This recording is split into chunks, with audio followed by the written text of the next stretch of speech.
Hi, my name is Hezia and I just recently started my YouTube channel. And before that, I was on TikTok and friends of mine on there suggested that I do it. On TikTok, I post pretty much whatever comes to mind, but a lot of what I post about is healing from abuse, what it's like to be a teacher, with complex PTSD, and I post a lot about mental health and mental health awareness, and I think it's very, very important to share our stories and our experiences. If it wasn't for the stories that were shared on TikTok when I got on in 2020, like a lot of us did during the lockdown, if it weren't for that, there's a lot that I wouldn't have learned about my own journey, about the relationship that I was in, and who knows what would have happened. But I am also a big proponent of mental health and being open about it and normalizing taking care of our mental health. And so I just got out of my virtual EMDR therapy session, and I was about to make a TikTok to sing therapy's praises because, like I just said, I really think we need to normalize therapy and mental health. Then I decided, let me just jump on to YouTube and do it instead. My words are all jumbled.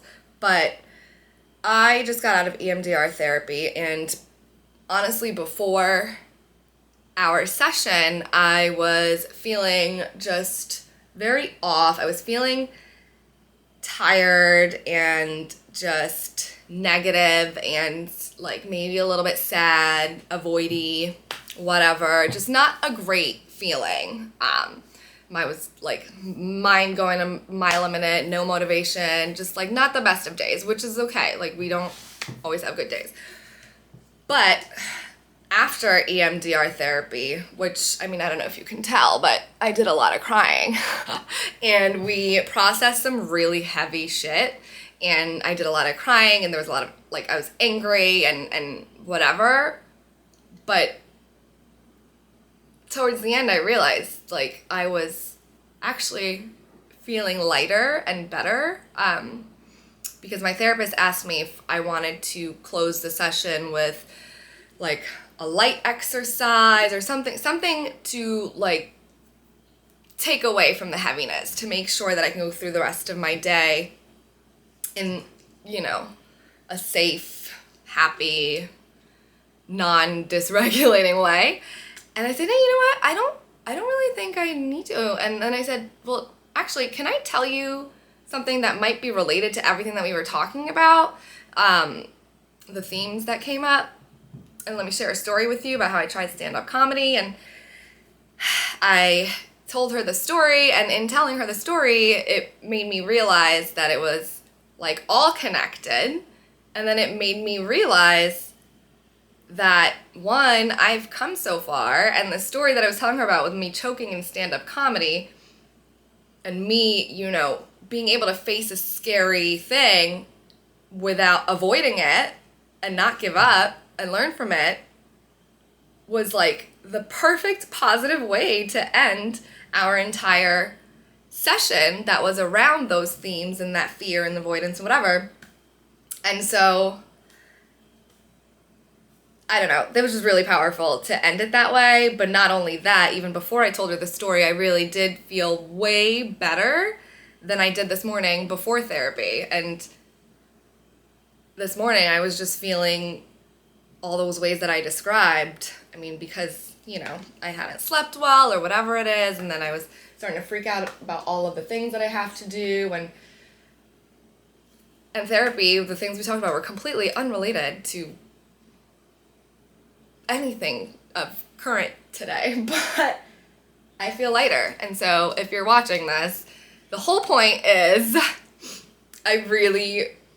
therapy is life-changing. Finding the right therapist is life-changing. Finding the right kind of therapist, the right kind of therapy, it's great. Like, I don't know why people shame it. I don't know why people would shame people who want to have better mental health and who are like taking care of themselves and want to unpack their shit. I mean, I guess people shame or avoid what they don't understand and what they fear.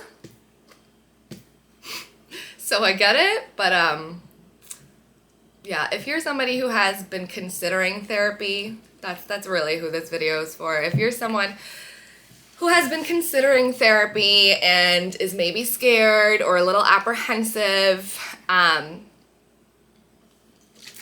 do it. I hope you have access to it. I hope you're able to find a really good therapist that fits with you and that like just knows how to help you and like doesn't just like sugarcoat things or make your life easy, but you know, helps you see the other side. And I really wish that for everybody, and I really wish that therapy was more accessible. And I know that it's hard to find in-network therapists who are covered by your insurance, and I know that therapy is really, really expensive when it's not in-network. But please, like, don't give up. Please don't give up, because I almost did the summer of 2021, I think. I got very frustrated. I was calling and researching, and either the therapists that I was looking for, if I was looking for a trauma-informed therapist, were out of network, or they were in network but they weren't accepting new patients. And I really at one point almost shut down and gave up because it was just too much. So I get it if that's where you're at. And then I made a TikTok asking people if they had a good therapist that they could recommend. And somebody actually messaged me, and I found my therapist, and she's out of network. But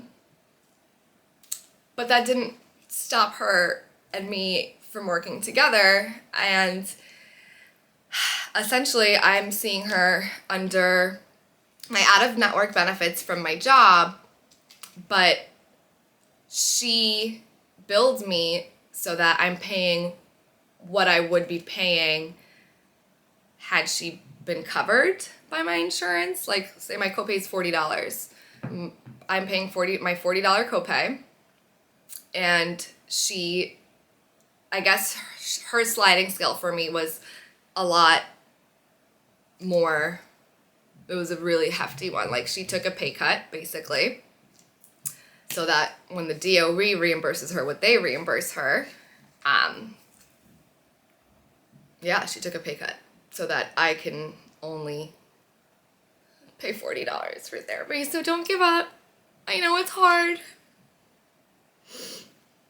but starting EMDR therapy and like being really consistent with therapy with a good therapist, because I've had not so great ones.